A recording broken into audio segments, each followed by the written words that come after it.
To today's regular meeting of the Yountville Town Council. It is January the 7th, 2025 at 3 p.m. Gary, do we need to make an announcement for? Sure. And I think my microphone's working this time. Yeah, good. All right. Thank you, Mayor and council members. So Vice Mayor McKee is participating remotely for this meeting under a state law referred to by AB 2449. Her audio and visual will be on for the duration of the meeting. There's also been an agenda item added to your consent calendar to approve her remote participation, which is also required under the Brown Act. This is one of the very few circumstances where an agenda item can be added on such short notice. All votes will be taken by roll call, and then I do also have to ask the Vice Mayor if there's anyone over the age of 18 in the room with her where she is participating from, as the state law also requires that disclosure. Yes. John Cant, my spouse, is here. All right, thank you. With that, I'll turn it back over to you. Okay, thank you very much. So we've called it to order. Thanks for that information. Welcome, Vice Mayor McKee. And can we get a roll call vote, please? Councilmember Reeves? Here. Councilmember Tripp? Here. Councilmember Knight? Here. Vice Mayor McKee? Here. Mayor Mueller? Here. All members are present.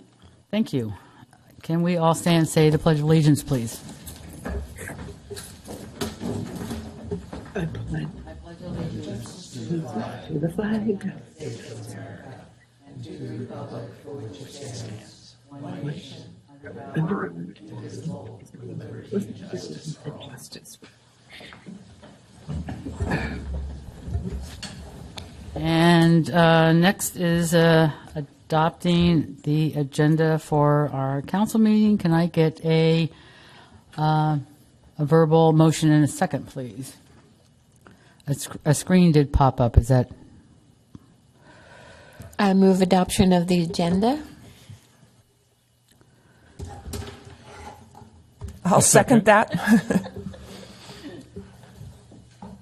have a motion and a Vice Mayor. second. Can we get a roll call? Councilmember Reeves? Yes. Vice Mayor McKee? Yes. Councilmember Tripp? Yes. Councilmember Knight? Yes. And Mayor Mueller? Yes. Motion passes. All right. Thank you. And so now we have our agenda for this afternoon. Any council member announcements today? Happy New Year, everybody. It's 2025. So first meeting of the year. Yes. Councilmember Tripp. I just wanted to remind everybody that Yountville Fit is open as of yesterday, and I was really blown away by how nice it is. I hadn't been in there before, and so in the interest of good community support, I hope all of you will consider doing it. And Donovan and his wife are really would be very easy people to work with if you do decide to do the individual training. So I just wanted to call that out. Thank you.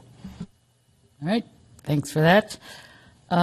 Seeing no other announcements, we have no proclamations or recognition. Next is public comment on any item that is not on today's agenda. Yes, please give us your name and welcome. Good afternoon, Mayor and council members. I will be brief. My name is Mark Van Gorder. I work with PG&E's Local Government Affairs and Community Relations. I'm here to say hello and remind you that if you have any needs with constituents, please feel free to reach out to me and contact me. I think all of you have my contact information. Frequently, I am in communication with your city manager, Public Works, and trying to make sure that we're addressing those critical issues to keep the power on for your residents and especially for the businesses. Not especially. We're trying to balance it for everyone. But last year really faced some challenges with our enhanced power safety settings and some of the configurations of our circuits, and we've been working on this past year. So perhaps in the next month or two, I can come back and give you a report on some of the work that we've been doing. But more than anything else, wish you a happy new year. And again, if there's sort of constituent or business specific, not broad issues that you're hearing about, please feel free to reach out to me, and I know many of you have. Thank you. So if you could just stay for a minute, I think we have a comment. The Vice Mayor, who's on the screen, Yes. would like to ask a question. Hi, Mark. Good to see you and Happy New Year. Two things that I do want to thank you for working with the team to switching over the power on the south side of town. It's made a huge difference, and the people who live here have noticed during the wind events that we did have in the severe rainstorms. They're so grateful that the power is staying on this side of town along with the rest of the town. So thank you for that. And then in the future, I will reach out to you. I know PG&E has the gold standard for proving low-income residents and the need for offsetting. I think I don't know if it's a care program or what specifically you call it, but I worry about manufactured home communities, trailer parks throughout Napa Valley, that if you are master metered, such as we are here at Rancho de Napa, that there is one meter reading. And so all of the people that live here that truly could benefit from the care program are not able to apply or qualify for any kind of low income discount. So I'd love to figure out a different way that we could measure your standards.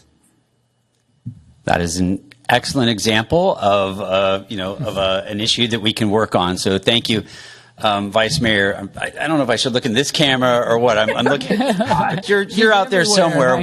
So yes, I feel free to send me a text, email, however you want to contact me, and I'll make a mental note to reach back out to you about that. Okay, thank you. So, Yeah, and I just wanted to stay because I appreciate you reaching out to me and asking how he can communicate better with the town. I encouraged him to come today and always use non-agenda public comment as an opportunity to update the town. If we need to agendize things, I told him we can work that out too. I think I included the clerk's office. Clearly like a semi-annual update is always a good thing. But you did mention in your email about the circuit to the vet's home, and I know there's been a lot of questions. Is there anything you can say today on that subject, or would you like to come back? for details and questions, I'd like to come back, as I think it may take up more time on your agenda. And there may be people who want to come if they see it on the agenda, but I can say that if you haven't seen them, our crews have been working their way up from Big Ranch Road across Oak Knoll and up along 29, creating a circuit that delivers more capacity, so the ability to expand and add new load, whether or not it's at the Veterans Home or new business here, or as you're developing more electric vehicle chargers publicly or privately. And then probably of great interest is the increased reliability. So the idea would be that if there's an outage somewhere on another part of the circuit, that they can reroute and switch the power up more quickly to minimize the time that the power is out. So thanks. We'll have you back, and I think but the council all knows that the Vets Home has monthly allied council meetings. I think, through your contacts, I will be touring the town with the new administrator. I think Thursday of this week. So we finally have time to get to know each other. But I think that's obviously a huge constituency up on the Hill that is very interested in what's going on. So however you can reach out to them and provide the similar information would be wonderful. Thanks. Terrific. Well, thank you very much again. Happy New Year. All right. Thank you. Yes, Councilmember Reeves. I just wanted to back up a little bit on council announcements. We all got an announcement from Samantha, and I noticed she's not here today. So I thought maybe it would be good to just make people aware that the month of February is the Find Your Heart in Yountville month, with the Arts Commission sponsoring that. So I think you'll see it on Nextdoor, and you'll see it in the announcements from the town, but be aware that in February you might trip over some glass hearts. Okay. We'll watch out for that. Thank you for that. Seeing, And one more quick announcement too, if I may. sure. Given that we're not meeting on the 21st of January, also in February on the 8th is Yountville's famed crab feed. But this time, instead of for our Kiwanis organization, the funds are going to be for Molly's Angels, who is pivotal in driving seniors throughout the valley, but a lot of seniors in Yountville also getting meds up to the veterans home for those in need that don't have transportation. So I hope everybody comes out to enjoy the crab feed as they normally would and feel really good about the cause this year being Molly's Angels, February 8th. Thank you. Okay, thank you with that. And I assume staff will be telling us a little bit more about our special event during the staff updates that's happening on February 4th, correct? Yes. Okay, there we go. So let's move on to our consent calendar. We have 6 items on consent. First, I'll go to the public. Any public comment on our consent calendar? Seeing nobody move forward, I'll bring it back to council for a motion and a second to approve today's consent calendar. I move approval of the consent calendar. I'll second. Okay, we have a motion and a second. Roll call, please. Council members Reeve, Yes. Tripp, Yes? Knight, Yes. Vice Mayor McKee, Yes. and Mayor Moeller. Yes, and I see Councilmember Knight. Would you like to comment on Thank you. the consent? Thank you very much.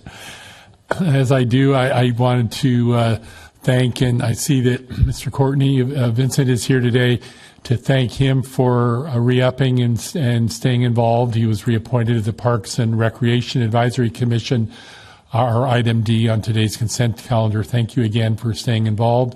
And I think, note reading that report, we have one spot still to fill on Parks and Recreation Advisory Commission. So if a resident is interested, then you can contact the town, contact Samantha at the Parks and Rec, and apply for that open position. So thanks again, Vincent, for.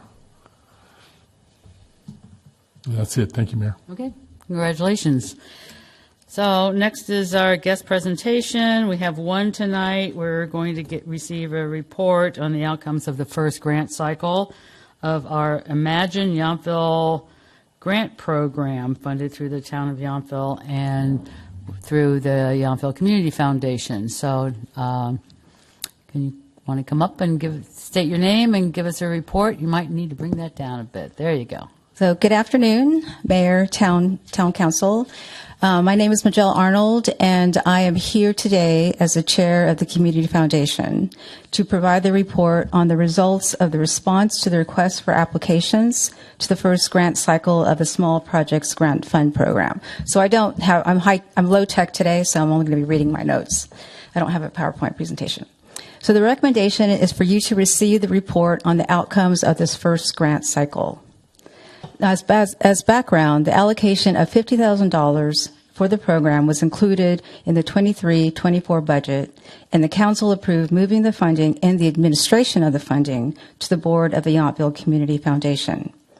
On May 17th, the board formally approved the program, and on June 18th, the council adopted Resolution 24-4288, approving the Small Projects Grant Fund Program, which has been recently named Imagine Yountville. The goal of the Imagine Yountville is to fund projects that are accessible to and benefit the public at large, with the goal of improving the quality of life for Yountville residents. The application process opened on July the 15th, and applications were available to download. Email notifications went out to local community groups, and a formal press release was published in the local media. On July the 30th, an in-person application informational session was open to the public and was held at the community center. There were 9 people from the public who attended. Prior to the informational session, any eligible person or organization could email any of their grant funding questions. Following the session, all questions and answers were posted to the website for public review. The deadline for application submission was on September 23, 2024. We received 12 applications with funding requests that totaled a little over $110,000. there was only $50,000 to allocate for the first funding cycle. The board appointed a subcommittee, which is a subset of the board, to create a scoring tool that was based on the funding criteria. This was important because it helped to support objective scoring of the applications. Each of the Yountville Community Foundation board members received a packet that included the scoring tool and the submitted applications to score. The scores were compiled, and on October the 25th, the board met in a public meeting to review the rankings for each application based on the average scores of each reviewer and to discuss funding potential. The end result of the meeting was that the board unanimously approved the funding for 7 of the 12 proposed projects that totaled $47,500. Those projects include, there was one, the Yountville Cemetery Association, they submitted 3 applications. One was for a new mower shed, a new kiosk for a new map, and replacing the grave markers. There's also the farm stand, garden project, the community Thanksgiving and holiday dinners, the Napa Valley Presents Bubble Man presentation. And we did approve funding for the Yountville Sun, but they will not be accepting the funding at this time. And so the unspent funds from that funding will go into the funding cycle for 2026. The awarded applications have been notified and they've signed funding agreements. They should be expecting their checks soon. And as required by the grant program, the grant recipients will provide an end-of-project report to the board to share their accomplishments. We will return to council with a report later in 2025 to share the final project outcomes and present on the proposed application process for the 2026 funding cycle. The board will meet again to formally discuss the lessons learned from the recent application review process later this month. We will discuss recommendations for process changes needed moving forward. This was the first grant cycle and an active project for the board. It was a learning experience, and overall, there was a positive outcome for the community. I anticipate some small changes to the process of scoring and review moving forward. So that concludes my report. Do you have any questions? Okay, thank you very much. Councilmember Tripp. I don't so much as have a question, but I wanted to congratulate you on how systematic you did the whole process, which I think is really important for a community grant program like this, to have clear rules, clear evaluation, clear timelines. And I've heard from a couple people who participated who felt very good about the process. Oh, so thank you. You did a great job. Councilmember Knight. Thank you, Mayor. I also want to say thank you, Majel, for the work you, and I'm so glad that the Community Foundation, this is a place for the Community Foundation to be involved in this process and in the future too, because we have this, there's just a lot of opportunities for the foundation to help contribute to the community and to be involved, and even including in our earlier discussions with the Legacy Trail, for people to use the foundation to be able to make contributions. And so thank you for your work, and I look forward to your future work on another, the next cycle for Imagine Yountville. Thank you. All right, thank you very much. All right. Councilmember Reeves. I also wanted to say thank you to the entire committee for their work. And I'm also very hopeful to hear more about what the process changes will be and why you think they were necessary. I think that's something that would be of interest to all the council members, to know how the actual process spurred a different point of view. And then I think we would also appreciate hearing any new ideas that you come up with how to screen and how to sort of prioritize who gets funding. So I can make a comment on that. This is not formal yet because we haven't had a chance to meet as a board, but in terms of the evaluation form, the scoring, I think that breaking it down into more discrete parts will help to more easily we were objective, of course, but also to be, if we separate it out a little bit more, I think it might be easier to then see if they're meeting the criteria or not. But the peer review process is a valuable piece, and I think that a lot of us learned a lot from that. So, thank you. Vice Mayor McKee. Majel, just a quick thank you to echo what everybody else has said. But with your eyes and leadership on this program, I look forward to improvements. But I also would like to see the board in the future, putting just as much energy into public donations as you are in how to spend the funds, so we can continue to grow the foundation organically through the community. I think that this program is because it benefits Yountville, can only get more popular and more important in the future, and not to rely solely on town funds. So congratulations, and we're looking forward. So you're referring to doing some fundraising? Is that what I'm hearing? I am looking forward to that. I have certainly talked to Town Manager Ralston, and I don't know when the time for that is. I know it's easier said than done, but I do think that fundraising and shelling out awards go hand in hand. So yes, that is exactly what you're hearing. Okay, thanks. Yes, Town Manager.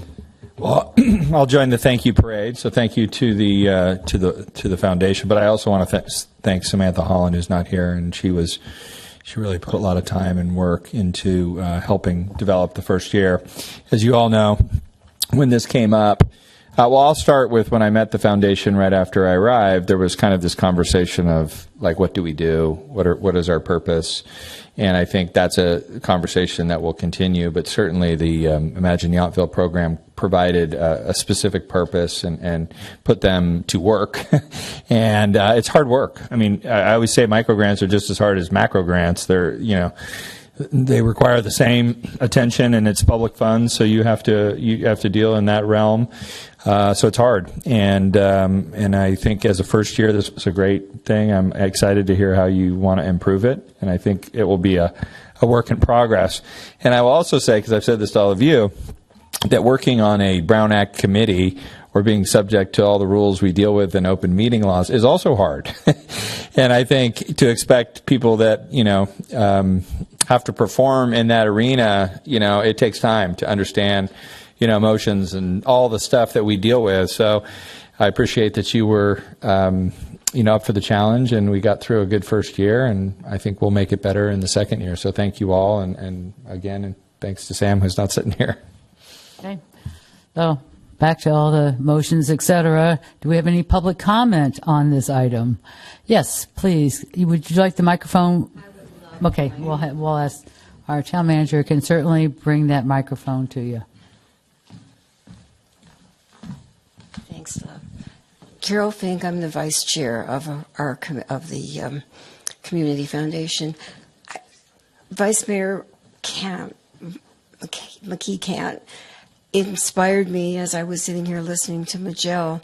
One thing that we didn't do was put on our thinking caps about who we might, with the exception of the Thanksgiving committee, who we might encourage to come to approach us to get small grants. And when you mentioned Molly's Angels, my heart raced a little bit, because they certainly help many of the seniors in Yountville, and this will be wonderful that they're taking over some of the Kiwanis functions.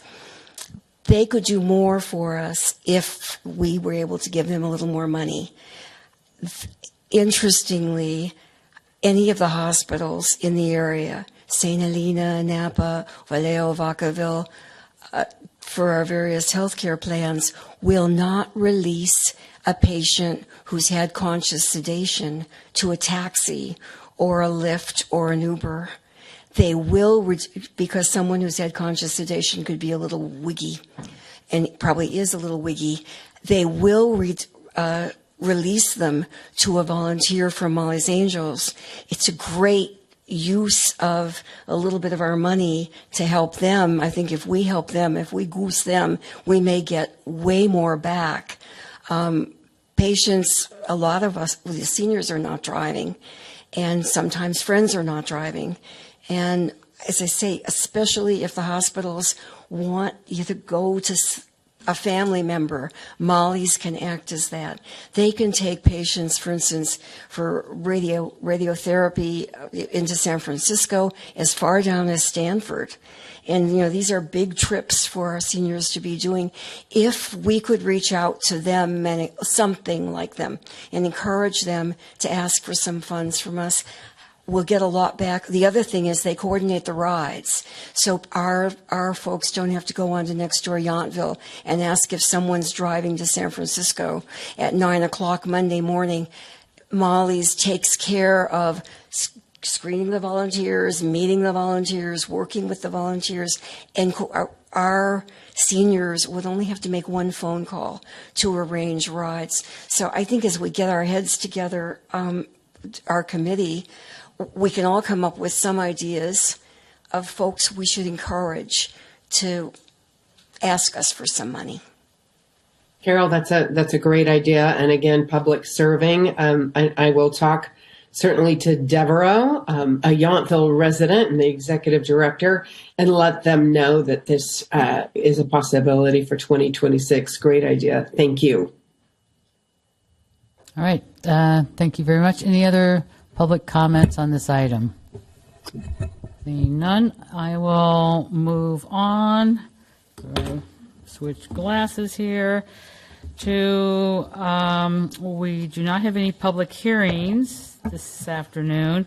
First, we have 3 administrative items. The first one is a discussion and possible action regarding the appointment of town council members to various boards, committees, standing committees, maybe disbanding some committees, and this is something that we annually do every 2 years after the election. So, Cammie, will you be giving us the staff report? I'll turn it over to you then. Thank you. Good afternoon, Mayor and Town Council. Before you is the annual review of internal and external committee assignments. Staff is requesting that you review the current assignments as well as any standing or ad hoc committees to see if they should be disbanded or any newly created committee formed. A roster was included as an attachment to the staff report for your review, and after the discussion, an updated roster will include the 2025 calendar and information. Please let me know if you have any questions. Okay, so I would like to maybe suggest that thank you for providing this the list of all who serves on the board. I don't know if everyone has that in their report. So page 1 just kind of talks about town council. We all know who we are on this. So you're looking at the big list, Margie, is that right? Yeah. Okay. Yeah. Sorry. And number 2, it tells us Parks and Rec Commission, Art Commission, Yountville, the next one, page 3, Community Foundation, Measure S. And if we go to page 4, this is where we can kind of start walking through the seats we currently have and see if we want to make any proposed changes. The first one is the Yountville Tourism Improvement District. Currently, Vice Mayor McKee is sitting on that seat. Is that something that you're interested in keeping? Yes, I am. Okay. Hopeful. Okay. Let's, seems like everybody's fine with that. Don't see any problem. Next is the Napa County City Selection Committee. This is the mayors of all the 5 cities and towns, and basically there's certain recommendations that we are responsible to make, such as LAFCO seats and the MCE seat and things like that. We meet whenever we have to make a decision on any of those. So that is by bylaws. Mayor, I have just want to comment about that. Is there really an alternate position for the city selection? Yeah, because we do have to have a quorum. Okay. And so if, like, I can't make it, the alternate would fill in for Yountville. Okay, so Is that I would only something make you a wanna- suggestion that maybe it would be the role of the vice mayor to use that, to have that position. So if, Is that something you would like, Vice Mayor? I'm open to it. I have a question though. They meet third Tuesdays Well, basically, at 1:00. Okay. there's no schedule. It's a very ad hoc meeting. I know, I think sometime in January we'll be meeting because a lot of nominations have come into our board for the MCE rep. So we'll be voting on that. And then whoever we recommend would go to the Board of Supervisors. The Board of Supervisors does have the final say.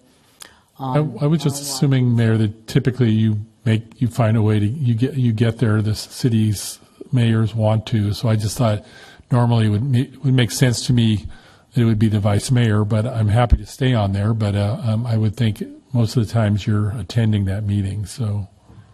But you never know. Sometimes I definitely need an alternate. So, because right now you are listed, but if that's something you would like to offer up to the vice mayor, I'm happy to stay there, but I also think it would be good for the vice mayor, whoever is that year, to be that alternate. So I'm not sure what the vice mayor thinks right now. If she'd. Eric, I can go either way. Certainly, I appreciate your diplomacy in suggesting the vice mayor. You were the first vice mayor and have been on here too, so I have great respect for that in that continuity. So I'm fine. I'm happy to stay there, and since it has to be a formal, I guess, selection, then I'm happy to stay there. If the vice mayor doesn't want to. Take that alternate position. Okay. So we have a decision. You're going to remain as I'm fine with that. the alternate for that? Okay. Napa County Flood Control and Water Conservation. I am, by bylaws, again, automatic, but we do need an alternate for this. I did talk to the staff person on our flood control, Paulette, and because the mayor from Calistoga is mandatory, but they say that he is allowed to designate the alternate go in his place. So if that is something that this board would be interested in doing, I'd be more than willing to have our alternate go, or I can continue to go. Just something for us to discuss. You mean full-time alternate goes? Yeah, well, we could probably negotiate, but if that was something. So the majority of the work, we're going to have a lot of work in 2025. What we're doing, the major part of our work is all the easements along the flood wall path. And some people, they usually have, they go out and they get an appraisal for how much that property is worth, because it's usually just kind of a piece along the river and for where the wall is going to go, and there's a little extra land that right on in between the flood wall and the river, which they're going to use for a trail. Some people readily agree, negotiate a little bit, and some people outright refuse. And when that happens, our policy is it goes to eminent domain. I know everybody here is kind of familiar with that process. There's a lot of negotiation that happens before anything kind of goes to court. But the board hears about all those discussions go in closed session. So sometimes our closed sessions are much longer than our open sessions because of real property negotiations. So that's the bulk of our work, but we have a lot of that to get through in 2025 before the building begins, and hopefully late 2025. So just want to offer that up for discussion. So this is the challenging one because this is the one, it's first and third Tuesday. Is that the one where you're usually maybe racing back to for our council Well, meetings? luckily, I was able to kind of complain a little bit because the meeting was at 1:30. So they've changed it to 9 o'clock in the morning. Oh, okay. Yeah. And, typically they never last maybe an hour, maybe an hour and a half at the most. They're held in the Board of Supervisors. There are 2 meetings, I think one in June and then the last one in December that they do have at 1:30. And the one that they have in June is not on a council meeting day. And the one in December, I'm not sure if we're going to have our December 16th meeting. They've also said they're not sure if they're going to have that meeting. But I said that whether it's me or another council member, that it would be difficult for us to kind of be there. So but we've got a whole year to worry about that one. So, But Hillary is currently the alternate. Are you interested in continuing? That's just not a good time for me. I am. Yeah. Or on that day, yeah.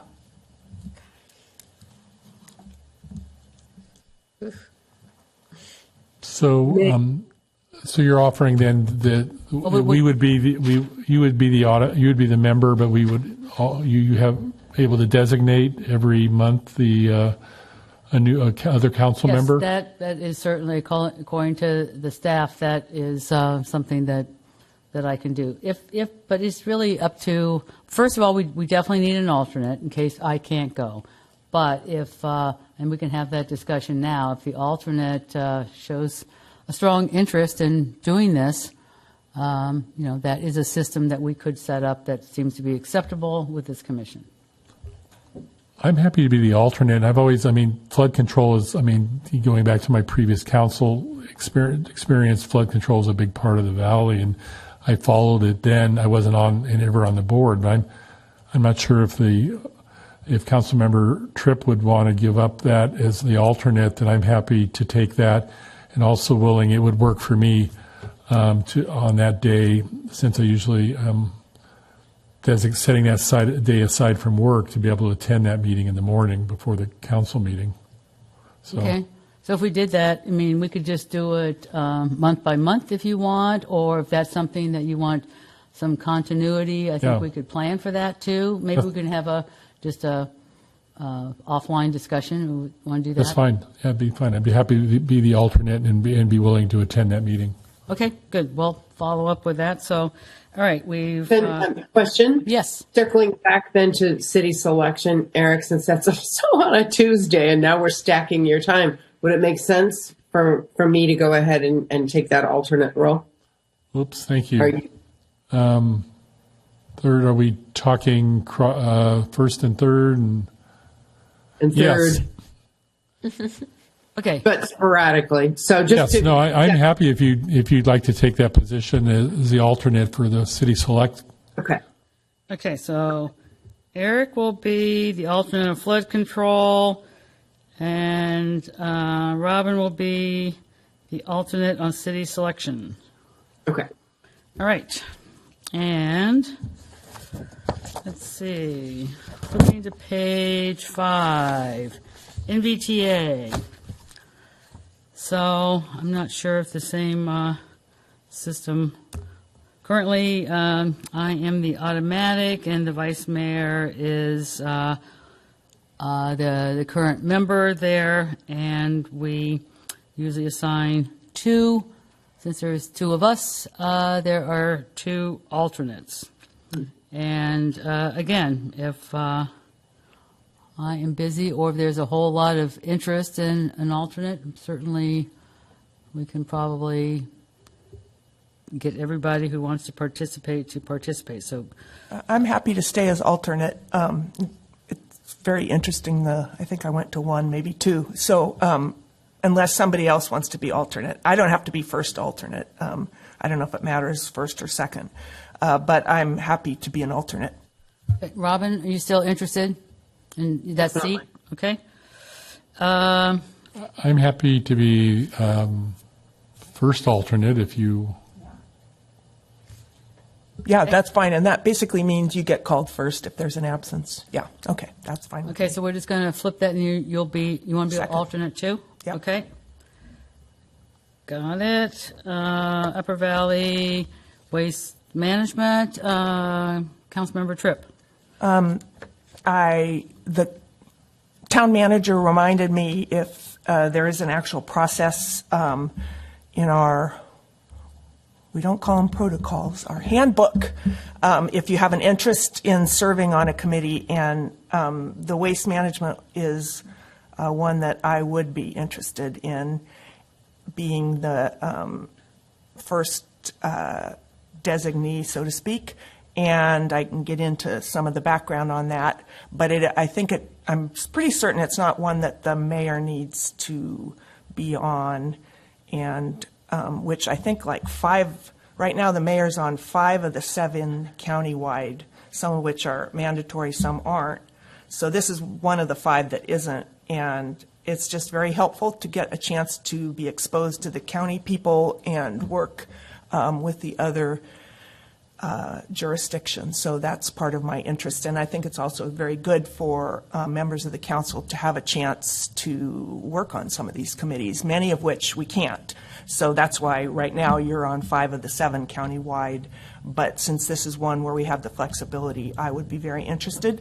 And if it would help to explain why I can, but I don't know if people really want to hear that. So. Okay, well, I've been on this, for quite a few years, and I certainly understand your interest in, being willing to participate, and this is, right now there has been for a few years now, quite a bit of press and social media posts and videos that are kind of circulating, and I understand from the public's point of view that, a lot of their feelings are valid because this is really what they are, hear this stuff, very, very frequently. But, sometimes the press that is out there doesn't always align with the facts either. So, there's a lot of information that we can share, a lot of stuff that, just also goes into closed session or in the public that we can't share with really kind of what's going on. So, and I think everyone recognizes too that,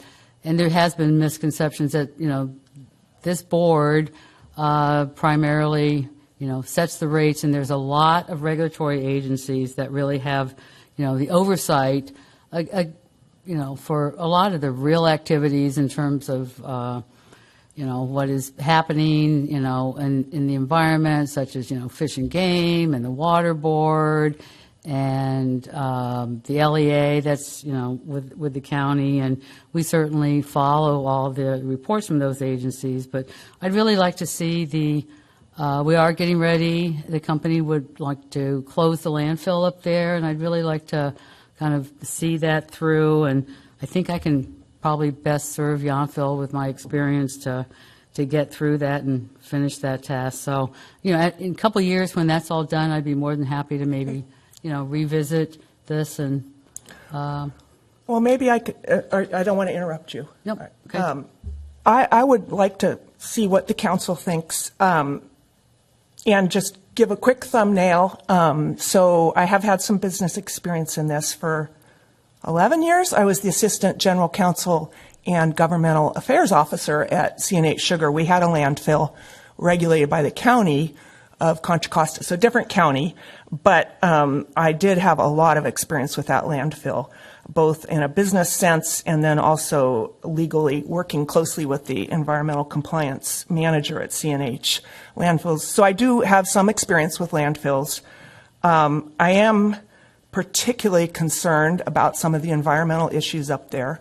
And there has been a change in management, which has improved things. But in 2019, there was a citation from the Water Board for $600,000 was eventually agreed to be paid for releasing 40,000 gallons in 2019 of contaminated water into the believe you would call it the Napa River. So in my heart of interests of things that I have, that really strikes close, the environmental issues. And to take nothing away from prior management, and now we have a new management, there has been a history of environmental issues up there. You can go on, the water board actually has a list of all the infractions, and you can go on and see over the history. Now, all this has changed in 2022, or 2022, the franchise agreement was renewed and completely revised, and then close in time, subsequent to that, it was sold to a public company, Waste Management, who, by all reckoning, appears to have really, based on a recent 25-page water board report over a specific 2-year period, they looked at all the complaints that had been made and found that basically things were as they should be. So that is really good news. I'm very concerned about the closure because our problems are just beginning in some ways. If you look at the possibility, leachate is a fancy word basically for all the water that drains out of the landfill. When you read the water board reports, we have arsenic, copper, one other thing, not good heavy metals draining down into the valley. And yes, I do sort of believe Waste Management when they talk about closure, but I personally would like to contribute to make sure that it is done properly. And more importantly, and I have actually met with Margie and Mr. Lederer, we have a contract in the franchise agreement that they should have been funding this, and probably they have been, but Mr. Lederer had no information about how they will fund the closure, which could be a huge expense, and more importantly, if not done correctly, could have very long-term impacts on the environmental quality of the valley because the materials aren't going anywhere. They're going to be there. So it's really important. So that's why I'm interested in it.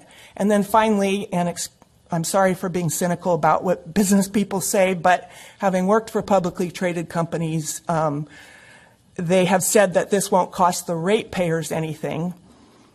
I'm not sure I completely believe that, and I did follow up with Mr. Lederer, who is the county representative and the actual manager, and I didn't get a completely clear answer. But so those are my two big issues: the environmental, long-term environmental, and also the. I do not think it would be equitable for the ratepayers to end up paying for that. And I know they do a rate-paying study, and we have professionals and all that. But that gives you a sense of my interest. I do have to say, I do think I have the qualifications to add something to it. And sometimes a new point of view is not always a bad thing. And again, to take nothing away from the existing management, and I do get that the agency is not the local enforcement agency, although interestingly, the manager is part of the county and the manager is part of. So the county's the local enforcement agency, the manager works for the county. It's a little hard to separate everything out. But I do get that the agency itself is not really in a position. But I was thinking about it last night. How would I characterize this? It's sort of like if I contracted to have my house built, yes, I could depend on the code enforcement officer and the code to make sure that it's all legally requirements are met, sort of like you would look to the water board to make sure that they're doing the right thing. But at the end of the day, I have the contract with the contractor. And in this way, the agency has the contract with the franchisee. So they do have the power of the purse. They make all the funding. So I do feel that there is a role for the agency to play here to really hold some feet to the fire. And so, that probably wouldn't be popular, but that would be what I would be doing. So again, just to reiterate, I'm very concerned about the closure, making sure it's done right, the long-term impacts to the valley, and then making sure that all of us don't end up paying for this. Because a new franchise agreement was put in place. That was the value that was sold as part of the landfill, the new franchise agreement. And so these people came in, Waste Management, publicly traded company, paid this money for the franchise agreement. Somebody sold the landfill, I think probably something owned by the Pistone family, but whatever corporate subsidiary it was, So I want to be sure that we as ratepayers don't end up paying the bill for this. So that's sort of my thinking. And again, I'm not an expert, but I will say I have spent quite a bit of time digging into some of the fine points, and I do think I could significantly add value. And again, I would just reiterate, a new perspective is not always a bad thing. And that's, been my experience, both giving up jobs and seeing what people do when they come in after me, and then taking over jobs so that would be, and I would ask for the council to opine or give their thoughts on that. Okay, I just want to address a few things. So first of all, when we did not do a new franchise agreement. There was one in place since 1994, and we updated it. Specifically, what we updated was how we set the rates. We wanted to establish a system that was very, very cumbersome. We did it every year. So we set up a system so that we could do it over a 3-year cycle. And, literally the company kind of came with, a shoebox full of receipts. And so we really set up parameters about what would be that we would pay for and what we wouldn't pay for. That was all negotiated with the company. And we also, the agency was being funded by money from every time somebody took a load to the dump, then we got a portion of that to fund the agency. So we changed the contract to say that the company would actually pay those fees instead of, and they would get all the fees from the dump. So we wouldn't be having any relationship with we wanted more or less material going there or controlling any of the material just to fund the agency. And then the other part was the franchise fees. And also to address the landfill, what the Pistone, when Pistone owned the landfill, they paid in, you can either self-fund it or you can pay into a state fund. So which are they doing? They are paying. You don't know, Mr. Letter? No, I don't know. They've been paying into a state. I had a long talk. Is that certain? Yes, that is absolutely certain. So after our discussion, that Mr. you confirmed that. Yes, I have, and how much have they paid? They've been paying in. I don't know the exact amount, but they've been paying in for the. So what happens? There's a certain amount that's established that they have to pay. I just wanted to know. Yes, they've been paying into the state fund. But we don't know how much is there. No, but it is sufficient, and that will be when they Well, determine. how do you define sufficient? We don't even have an estimate. It's going to be many millions of dollars. You think they've paid in many millions of dollars? Yes, I remember talking to Bob Pistone a long time ago about No, this. I'm not talking about Bob. I take my information from the current manager, and he did not know. Now, if you've talked to him and he has confirmed, because I will go and find that state agency, and I will confirm that. So if you're saying Mr. Letter has confirmed that they have been paying in as required to that agency, and I surely will be able to find out how much. So if you're saying that's true, then I'll just leave that point. I confirmed it with Christy Pistone. No, she's the, okay. I'll just leave that. And then the only other, and there's no point in arguing on this. And then the only other thing I want to say is the franchise, and you told me this, the franchise agreement when redone, it was not a modest restatement. You mentioned to me the many provisions that were renegotiated. And some of this is also made more confusing because Gary represents the agency. So I can't really ask Gary to give me any advice in representing the town of Yountville. So that just makes it more confusing. I just want to just chime in on a correction there. Yeah, please tell me. I absolutely can and do advise all of you regarding the town of Yountville and the town's role regarding Upper Valley. Okay. I can't advise or give you confidential information that I learn in my role with Upper Valley, but I can and do advise all of you. Okay, because okay.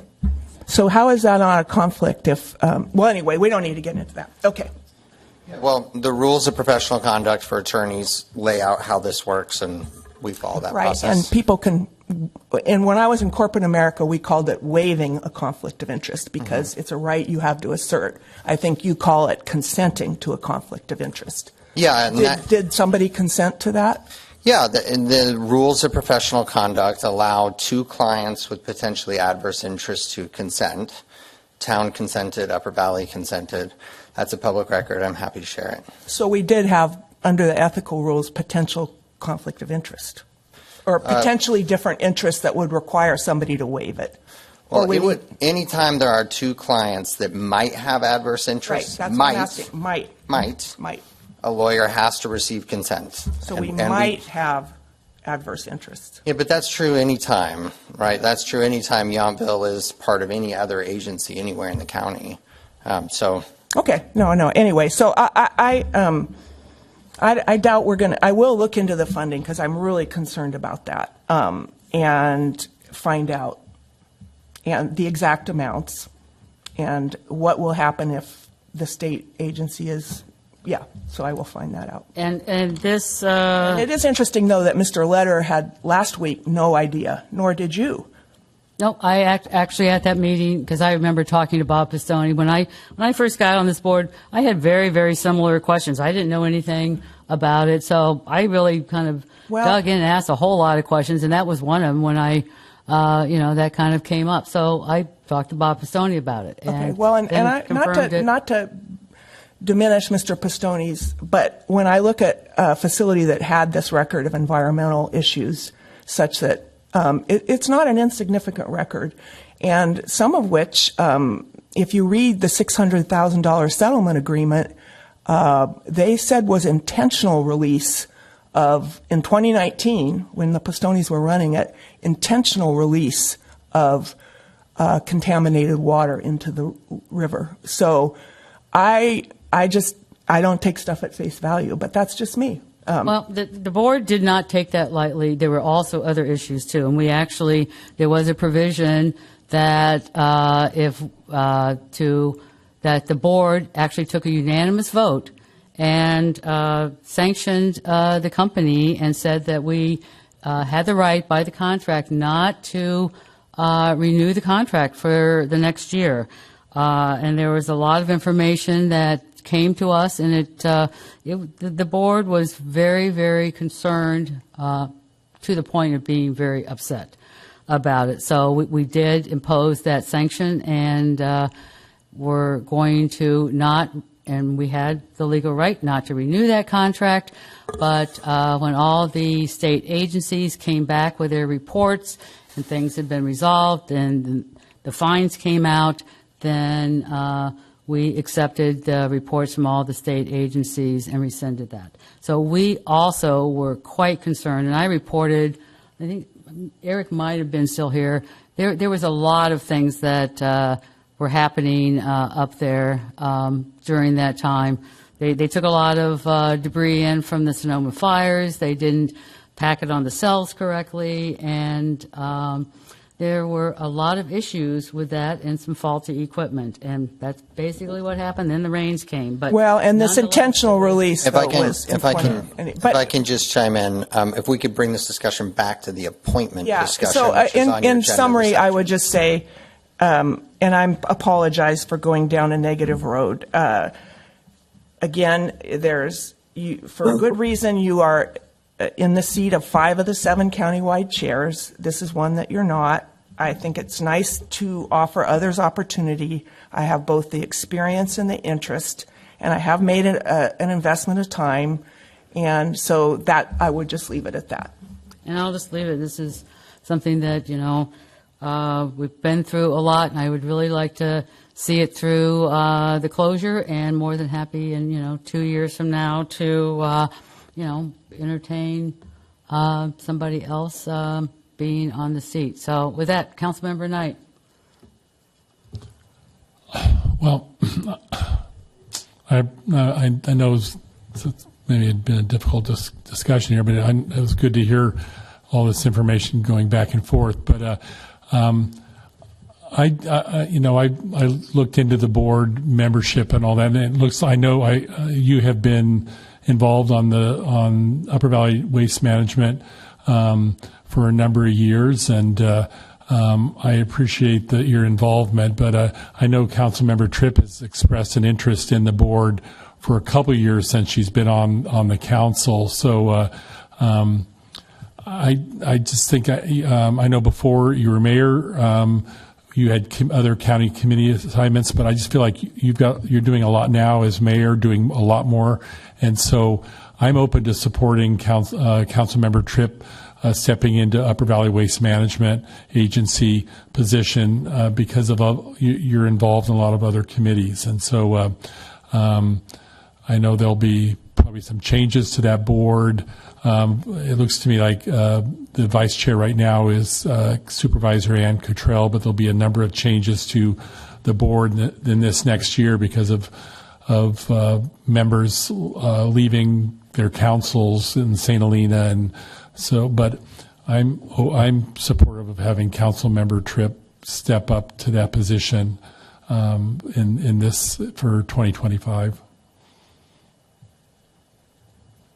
Councilmember Reeves. Yeah, this is a hard thing to say, but I feel like 2 years ago we had an election of 2 members who represented change. And I feel like this is one small way to facilitate some change. I have listened to Councilmember Tripp be interested in Upper Valley Waste Management position for more than 2 years, and I feel like as the alternate for the last couple of years, she has put in her subsidiary experience, and I feel like, as Eric said, you are on a lot of boards, and it's never easy to give up. That's why we have a gerontocracy in our federal government. It's never easy to give up, but I think also we need our whole council faces on countywide boards, and since the mayor is automatically on so many boards, you are ostensibly the face of Yountville, but there are 4 other faces. So I feel like it would be a good opportunity, as a relatively painless opportunity for a change in representation. So I would support having Councilmember Tripp take the lead on that one. Okay, it seems like we have, Vice Mayor McKee. I just want to weigh in and thank the mayor for her years of being on this board through some really difficult situations and working on Yountville's behalf. As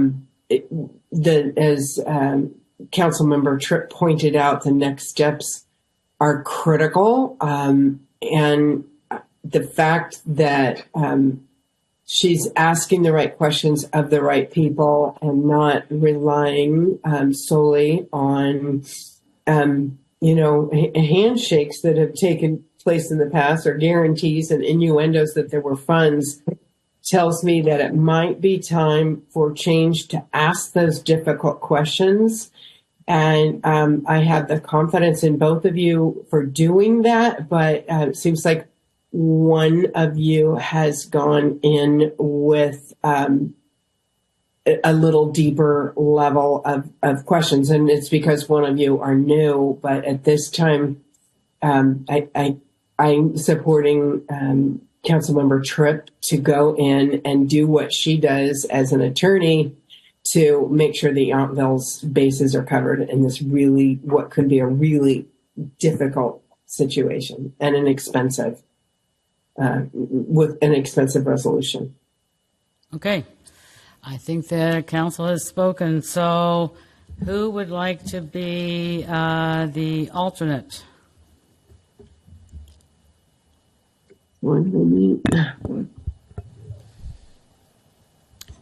I think I could volunteer for the alternate position. Okay. Reeve, we'll put you down for that. Wick, Currently, Councilmember Knight is a member and Reeves is alternate. I'm happy to stay as the member on that. At our one of our last meeting, there was a subcommittee where we were following some state, having to looking at underground wells, and that committee has now has changed to where we're just back to the Watershed Information and Conservation Council and not meeting as a subcommittee. So I'm happy to stay on this council that meets quarterly. Councilmember Reeves, are you still interested? Yeah, in I being can remain alternate? as the alternate. All right. All right.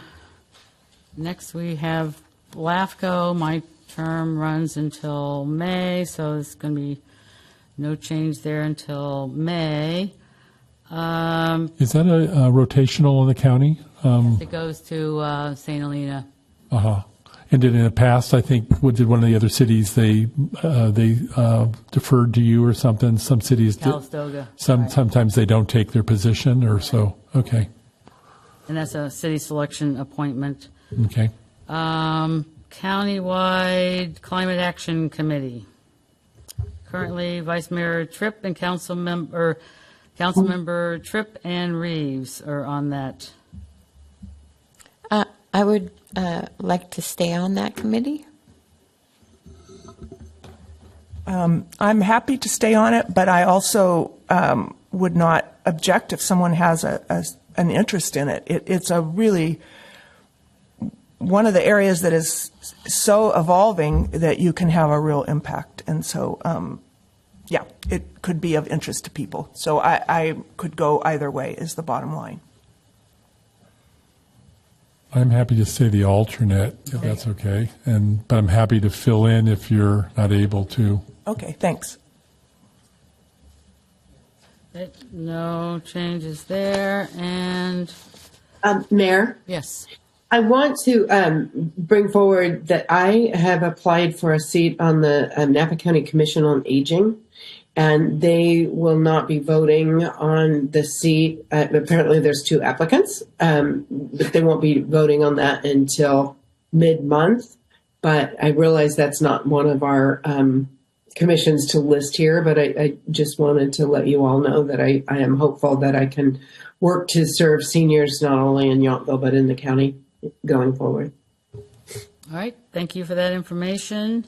ABAG, these are appointed annually. Currently, Councilmember Knight and Councilmember Tripp is the alternate. I'm happy to stay as the main person unless someone else has a particular interest in ABAG, but I'm happy to stay on that position.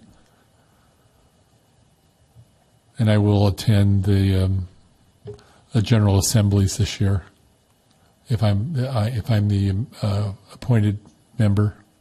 Councilmember Tripp, remain the alternate? Yes, unless someone has an interest, I probably wouldn't attend without, if Eric is going, but you could go. It's a really interesting meeting, the annual meeting.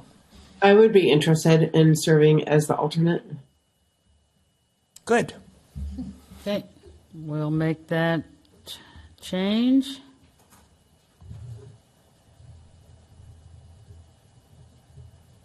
And now we're down to our council ad hoc standing subcommittees. Emergency preparedness, we have Knight and McKee. Definitely, I'm interested in staying. Yes, I'm definitely interested in, and I appreciate all the work that Councilmember McKee did in the last 2 years. So, but I'm happy to stay on the Emergency Preparedness Standing Committee. We make a good team, and the town has done a remarkable job. Yeah, the town. I appreciate all the work the staff has helped facilitate our different events. Okay, foodware, single-use plastics. We have council members Tripp and Reeves. So right now, this is an ad hoc committee. We are getting ready to present a foodware ordinance. And once that is accomplished, I would like to propose that we have a standing committee for education and sustainable practices and support. So we would need to bring that item back for a future council meeting. So time to be determined then, correct? Is that what Right. you're saying? Okay. So staff has that on their list?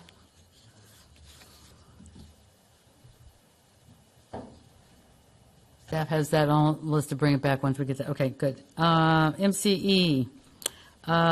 This is there are nominations that are coming from different cities and county, and all those nominations then go to the city selection committee. We make a recommendation that goes back to the county. So do we have any recommendations or that we want to make from this board?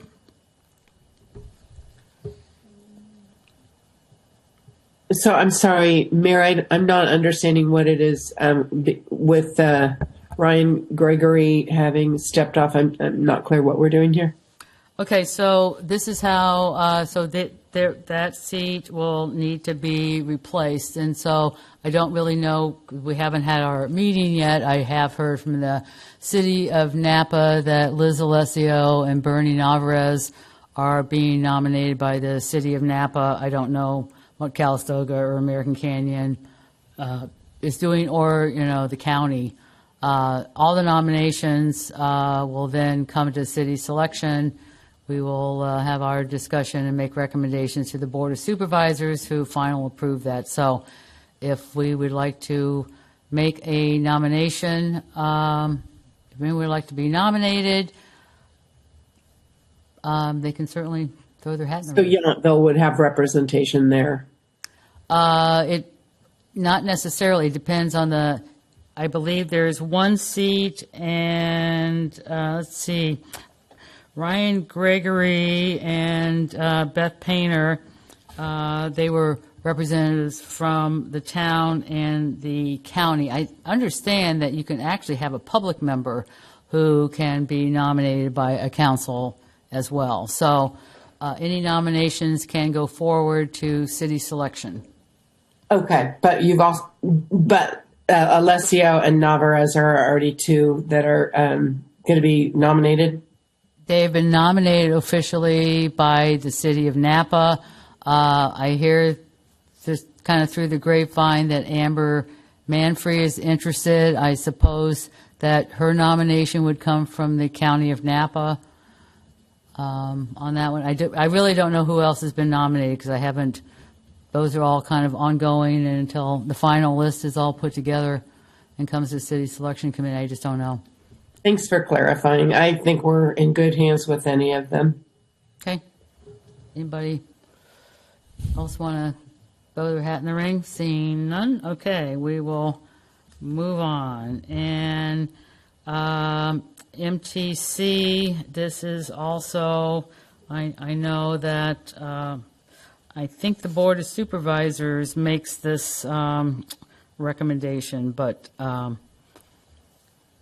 don't really know if anybody. I think Liz Alessio is vying for that as well. Yeah. Yes. Yeah, she is. Actually, I think I stand corrected. She's the people I just kind of talked about were interested in MTC, not MCE. I was looking at MTC and talking about it, but then I realized I jumped MCE.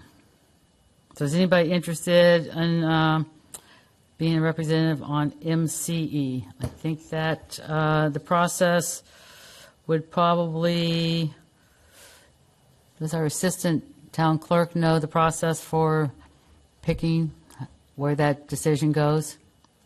I can research that more. It looks like that needed to be researched from Hillary, so I'm happy to follow up. Okay. So we can bring that back. Well, we won't be able to bring that back. The MCE one?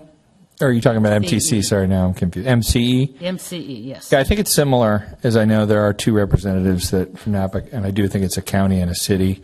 It might go and I think to it goes city through city selection. I selection. just don't know. Yeah. Yeah, so I think it's what you already outlined, even though I know you were talking about different people. And yeah. So, I mean, if someone was interested in putting their name in the hat, it would go through city selection and then up through the supervisors. But I think I've heard about people, I know people want both posts. So I think there is good representation Yes. on both sides. And it's quite a bit of work, as I've understood, like traveling and, I think those kinds of things. MCE, I think, is in Marin or something, that meeting. Yeah, I think it's in San Rafael or somewhere, Maybe San somewhere Rafael, down in yeah. that area. That's good. And MTC, I know, is in the city. Yeah. So we're not going to make any recommendations for either one of those. Nope. Okay. So I think we've done our job for that. Okay. It's all clear, Cammie? Did you want to read it Actually- back to make sure it was I'm happy to do that if you'd like me to. I do know we need a motion, though. okay? Okay. So let's read those back, and then we'll take that as a motion.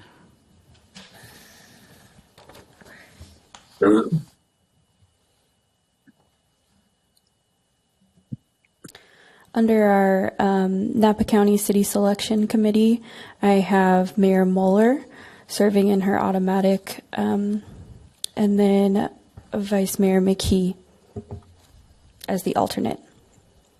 Thanks for updating that. You're welcome. Under the Napa County Flood Control and Water Conservation District, I have Mayor Moeller, and then our alternate as Councilmember Knight. Under NVTA, I have Mayor Moeller, Vice Mayor McKee, and then we have Councilmember Knight as our alternate 1, and Councilmember Tripp as our alternate 2. Under Upper Valley Waste Management Agency, I have Councilmember Tripp, and then Councilmember Reeves as the alternate. No change to the WIC. No change to LAFCO. No change to the Countywide Climate Action Committee. Under ABAG, I have Councilmember Knight under the appointed annually position, and then Vice Mayor McKee listed as the alternate. And no change to the Emergency Preparedness Standing Committee. No change to foodware single-use plastics. And no nomination recommendations for either the MCE or MTC commissions. Yeah, and the only thing I would add, because I think you missed the first one, unless I missed it, which was the NVTID, which is also Councilmember McKee, or Vice Mayor McKee now will maintain that position. That's my notes, but I think everything else I heard was accurate. Move approval of the committee assignments and commissions. I'll second. And can we get a voice vote, please? Councilmember Reeves, Yes? Councilmember Tripp, Yes? Councilmember Knight, Yes. Vice Mayor McKee, Yes. and Mayor Moeller. Yes. Thank you. All right. Now let's, before we close that, any public comment on this item?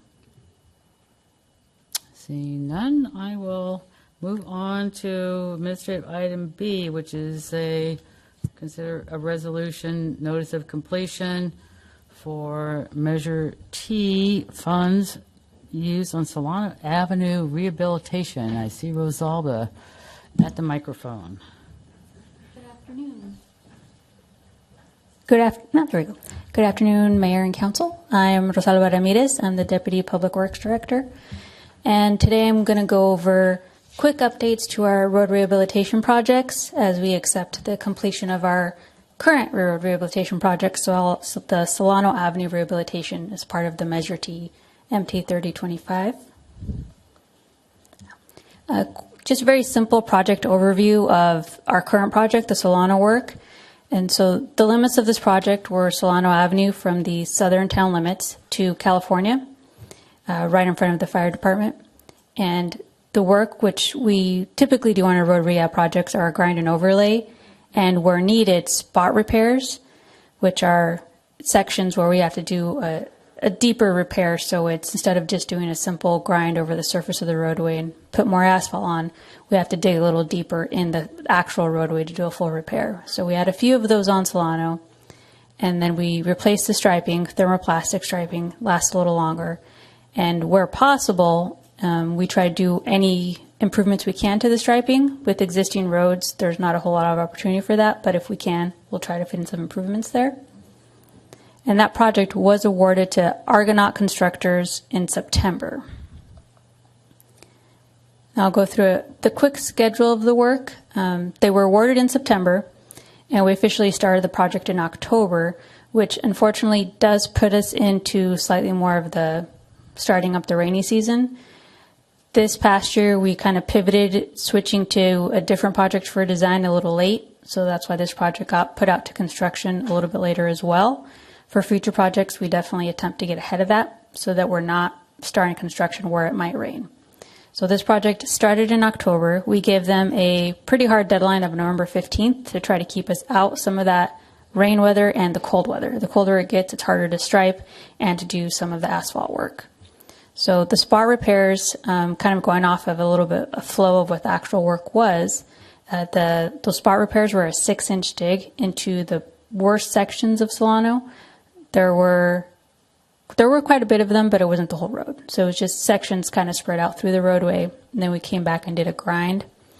And our overlay this year, we used rubberized hot mix asphalt, which is a little bit different than we've used before. This type of asphalt includes recycled rubber tires in the mix. And it does, Caltrans uses it frequently on their roads. They have kind of a straighter path for the rubberized, not as much turning movements. But it does increase the flexibility and potentially the strength of the road. So we're kind of using Solano as to see how long it lasts us. It should last us longer than typical asphalt. So we're pretty excited about that. And we got to do more of Solano this way for the price using rubberized asphalt. So, and we had some minor utilities to adjust. You don't see a lot of manholes out there when you drive it, so that wasn't we didn't have as many to do as we typically do on some of our interior streets in the town, and then striping and crosswalks. And like I said, where we can, we'll do improvements to the striping. So seeing how frequent bicyclists still travel on Solano, even though the Vine Trail's there, we made sure to keep those share the road symbols, and we increased or extended the edge line or the fog line on the east side of Solano going south. Or if you're coming north, you can still see that fog line on there to kind of help with some of the issues during the dark when we're on that road.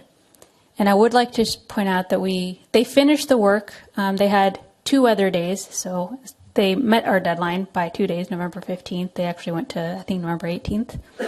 And that week they completed, put down the new striping. It was nice and bright. And then the following week we had that really heavy storm. So they got that done just in time. So having that nice new thermoplastic striping was definitely a benefit during the rain and the dark. So these are just some pictures of what it looked like during construction. So on the picture to your left, you'll see that kind of bigger section where it's dug out a little bit more and you see dirt. That's what we consider a spot repair. So that was the 6-inch dig out, and it's pretty long. So we had probably about 2 or 3 of these kind of long segments on Solano where we had to do those bigger repairs. And then on the picture on the right, the road is currently ground down, waiting for that overlay. And so it kind of goes into what rehabbing Solano did for us. So sections of Solano had a pretty low rating, PCI, and by fixing all of Solano as a whole, we finally got to the PCI rating of 80, which is great. We've been striving for that for a while. What's difficult about getting into this PCI rating of 80, and what we hear is that once you get there, it's great. Maintaining it is harder. So one of the goals we're going to try to do, and we keep doing every year, but we're going to try to maintain it now. So our future project for this upcoming year is Washington Street, which also has a lot of segments that have a really low rating. The quality can be improved. And typically when we're determining which projects to move forward with, we try to choose the roads with the lower rating so that we can get at least those up to an acceptable rating, and then we can focus on the better conditioned roads. Washington has a mix. So doing the full segment, whether it's spot repairs and a full grind and overlay and sections, that should help us maintain the 80 rating. And then moving forward, keeping other streets that are lower rating, bringing those up, maintain that rating, and then we can go on to that maintenance cycle of then getting everything up to better quality. And that's kind of a just brief overview and update of our road rehab projects, our PCI rating. And kind of the picture you see now was for we are required as part of the Measure T funding to put up Measure T signs on either end of the project limits. And because this project went out a little bit later, the sign was able to be up right as our Christmas lights went up. So we got a brief shining moment of Measure T sign surrounded by Christmas lights. And I'm open for any questions. Yeah, let me just tack on before the questions. I want to, it's that glorious PCI 80 moment right up there. And I want to thank Rosalba and John. Obviously, Rosalba's making the presentation. You all know John and her work closely on all of these things. And I think, we've talked about a PCI of 80 for a long time. And so this is a big achievement. I think, one, it's, I think, no pun intended, sort of the path behind us or that has led us here. I mean, I think that people have focused on the roads in Yountville, and so they never have really deteriorated to a point where you look at the county. And I just went home to San Diego and I just looked at low roads in La Jolla. I said, what happened, And it's once you lose it, it's really hard to get it back. And this is where I would tell you, as we transition from Measure T to Measure U, which is going to be through this fiscal year, there will be temptation to bond because Measure U allows you to bond, and I know most of the jurisdictions in the county will do that because they have so much catch up to do. But what we call pay-go or pay-as-you-go has allowed us, in my opinion, and I think John and Rosalba agree, to maintain what we have. And so, although we're going to focus on Washington, which I know is our main corridor, and it's really a good time. It's already on the list, and I think there's a lot we can do there. I do think long term, and this is to the next administration, maintaining a pay-go model is a very good approach to maintaining PCI ratings. So hopefully that made sense. I know that when engineers are excited, like she was talking about the rubber asphalt and stuff, they may not jump up and down and but I think these are things that are exciting, in terms of things that are truly important to the community. So it is an important milestone, so you can do your touchdown dance or whatever you want to do. But I think it's because again, I'll go back as far as you want to go back, Mayor, but clearly the 14 years, or so you've served and all the rest of you, this is an important milestone, and we should be very grateful. I think it's really an quite amazing milestone. Just a few numbers, because everyone knows I like numbers. The average, the whole Bay Area, which we're all part of because we get some MTC funding as well for the Measure U, is that the average street score is 67. We're at 80. And 80's also put us into a whole other category. Instead of being good, we are very good. Nobody's in the excellent category. So we've reached that. And there's only 5 other cities in all the Bay Area.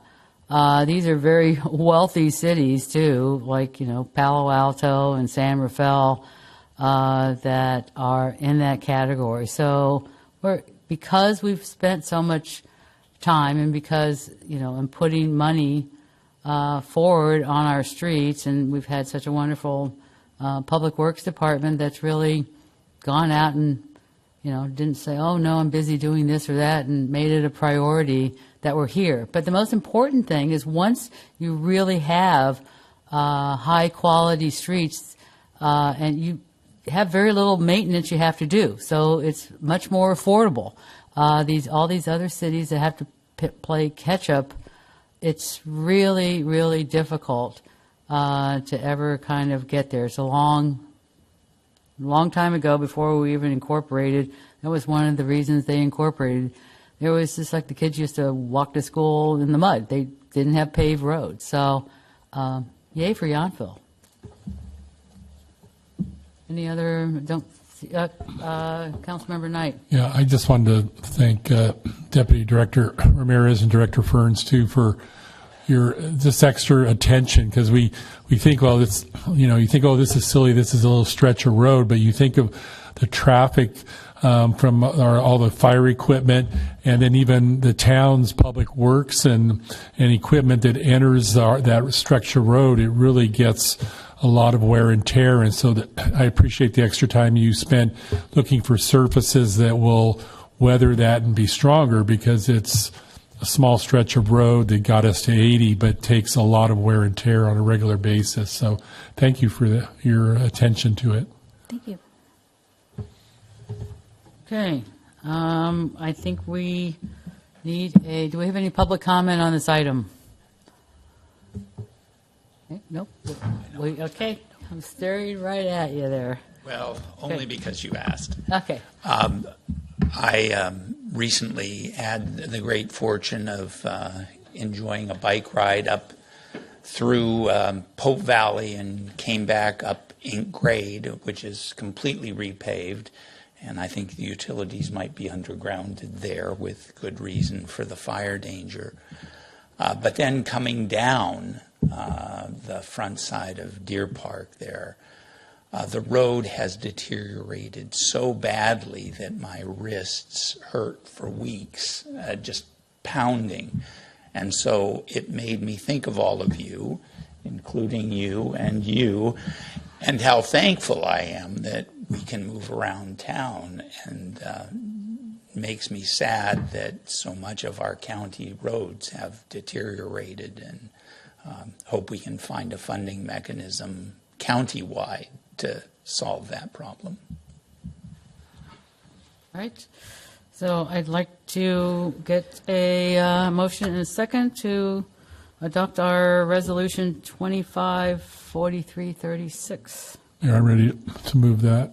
I move approval of resolution 24-4336, a resolution of the Council of the Town of Yountville authorizing the filing of notice of completion and accepting the work for MT-3025 Measure T Solano Avenue Rehabilitation Project performed by Argonaut Constructors under the total contract amount of $610,409.15. I'll second. Okay, we have a motion and a second. Can we get roll call, please? Councilmember Reeves? Yes. Vice Mayor McKee? Yes. Councilmember Tripp? Yes. Councilmember Knight? Yes. And Mayor Mueller? Yes. Motion passes. Okay, thank you. Last administrative item, we're going to consider adopting resolution authorizing the town manager to execute an agreement with the Yountville Baseball to operate a public youth baseball program. Yeah, well, it's me, since Sam's not here and the reps from the Little League are not here. They were invited, but this is, as you can read, a one-year agreement which would allow the Yountville Little League to utilize the field for both the spring and fall season. We are, talking about responsibilities. It's broken out in sort of bullets here. I think there would be some additional maintenance that the town would be required to do, but not significant in terms of staff time or, additional costs.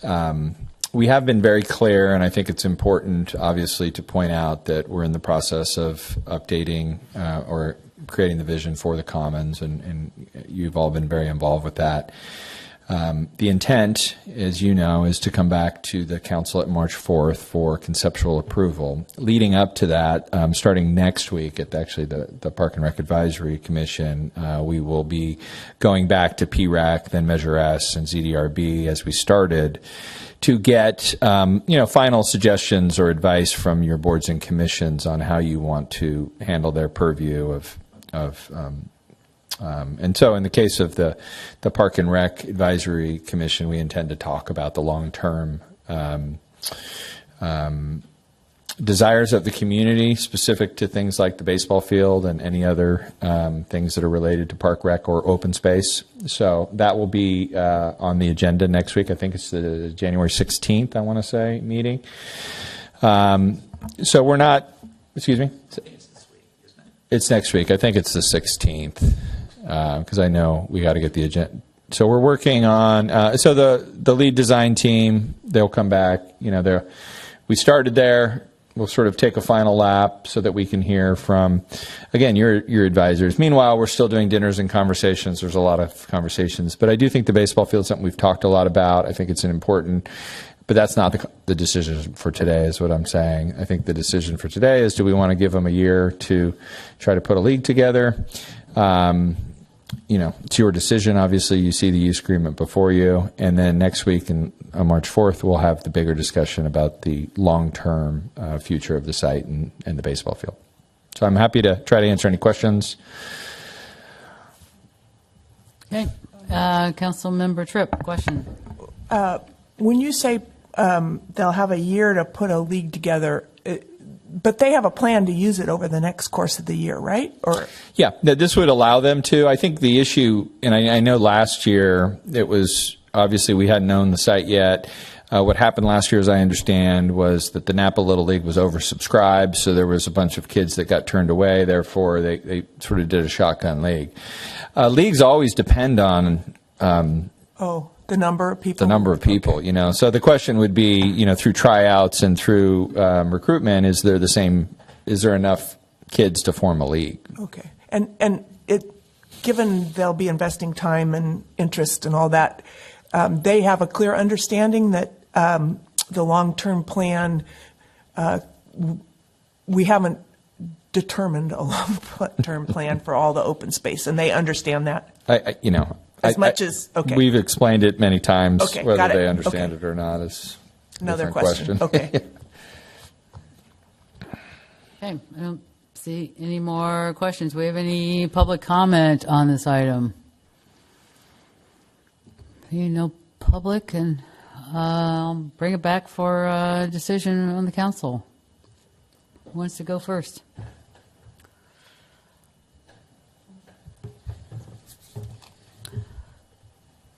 Vice Mayor. I support the use of the field as it was intended for Little League play through this season. I think it's great that we're able to give the kids a place to play this year, and I'm looking forward to all the improvements we've done with the concession stand. I think we're going to be bringing that space to life on a lot of levels, and again, I support it. All right. I don't see any other comments. I just want to make sure. I know our town manager has spent a long time telling everybody that this is going to be a one-year thing, and I know that there's a lot of discussion that we've got ongoing, and we'll be finalizing the not-too-distant future about that site. So I'm not sure if there's any way to get out in front of this even more to let everybody know that it's very likely that this will be a temporary situation and not a permanent situation. So if there's any communication that we can do to that end, I think it'll benefit us rather than, what happened? I thought Understood. This was going ahead. So anyway, with that, can we get a motion and a second, please, on this item?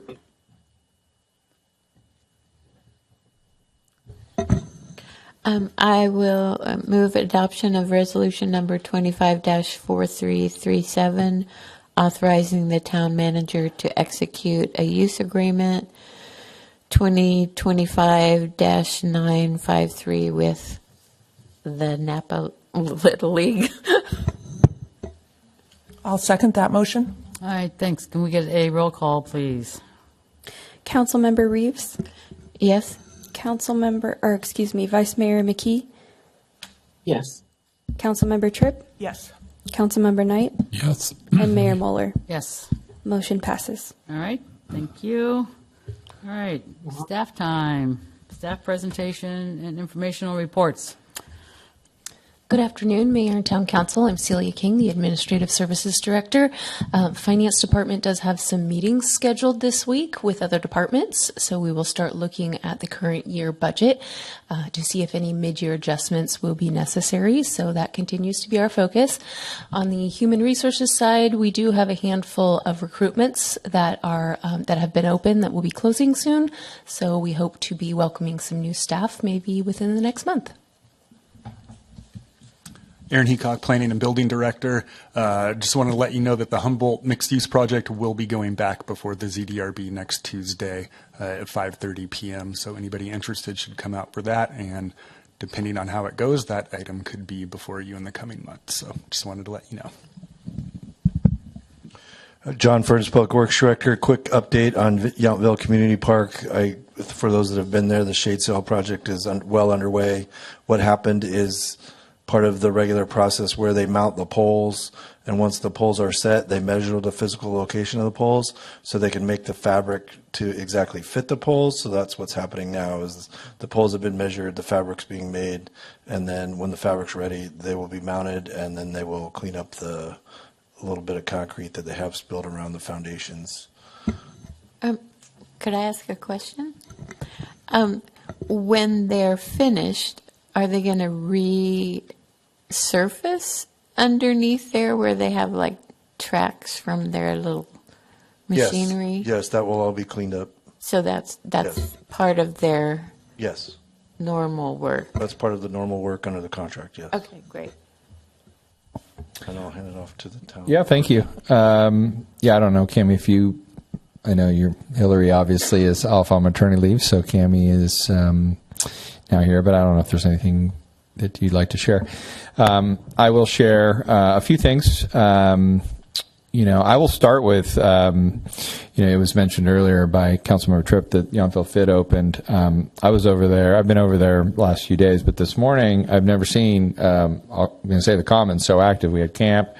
I saw Mr. Tincher coming out of his yoga class. There was like 20 dogs running through the dog park. I mean, it was like I don't know. It was exactly what we envisioned, and so it was rewarding. And I was able to walk through there with Brendan and Carrie, the designers, and we still got some finishing touches to the Yountville Fit, but it seems to be off to a really good start.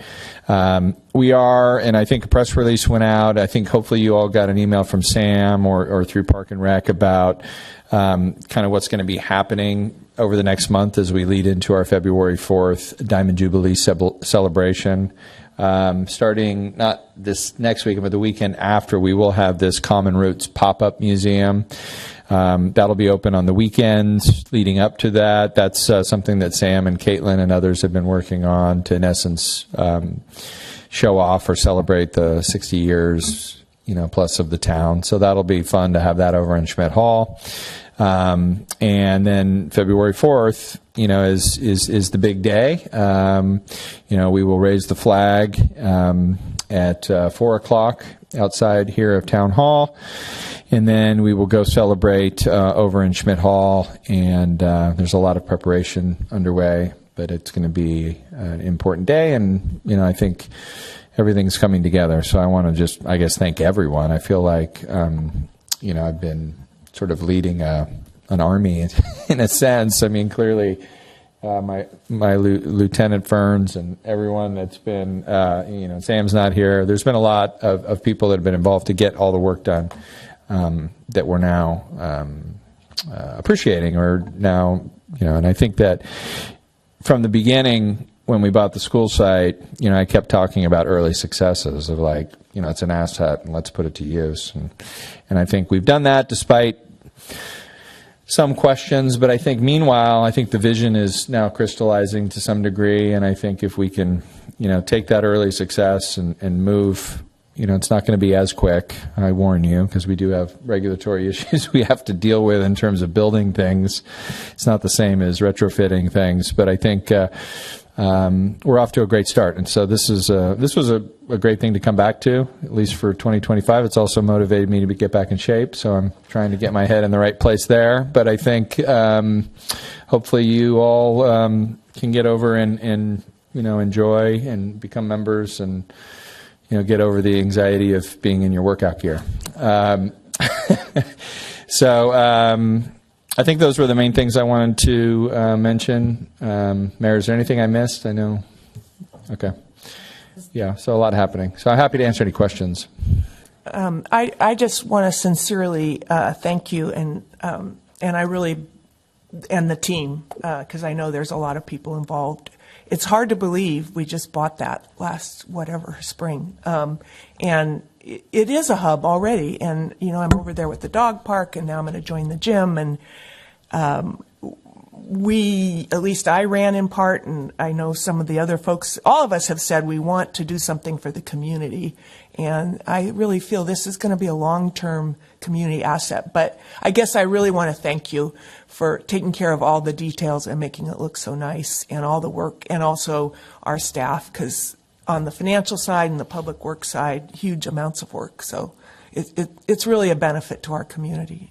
So thank you, Brad. I should have thanked You've done a Celia spectacular for paying job. the bills. I can't really thank Aaron since he just got here, but he's going to contribute moving forward. But I was remiss not to thank Celia because, we were able to write the checks, and that's a huge part of it. No debt. All right. Council external meeting reports.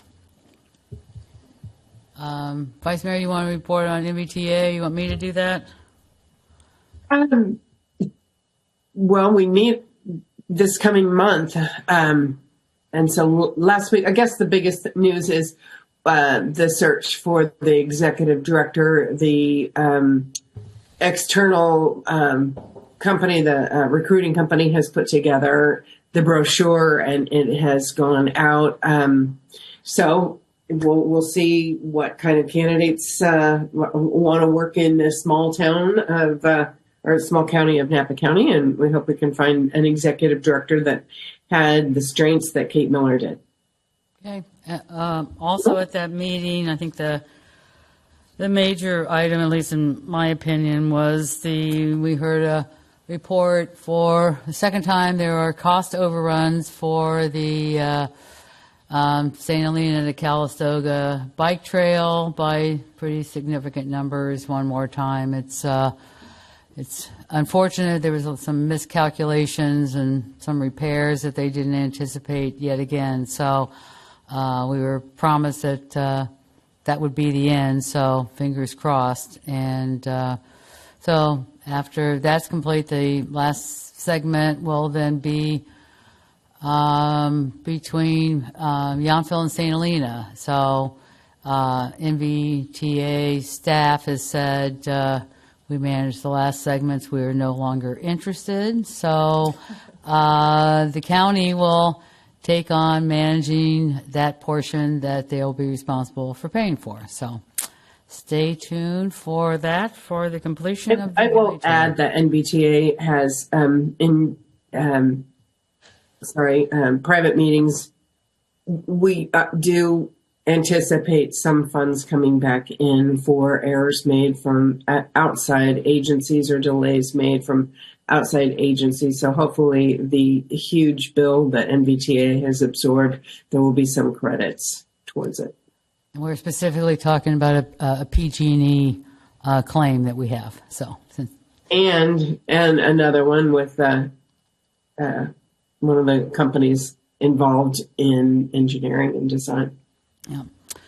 Okay. So with that, can we get a motion? We are going to be adjourning to the February the 4th, 2025, the night of our 60th anniversary of the town incorporation at at 3 p.m. So can we get a motion and a second for adjournment until our 60th anniversary, our Diamond Jubilee? Move adjournment to February 4th at 3 p.m. I second that. And a final roll call, please. Councilmember Reeves, Yes. Vice Mayor McKee, Yes. Councilmember Tripp, Yes. Councilmember Knight, Yes. and Mayor Mueller. Yes. Okay, with that, that's a wrap. Our first meeting in 2025. Thank you, everybody. Thank you.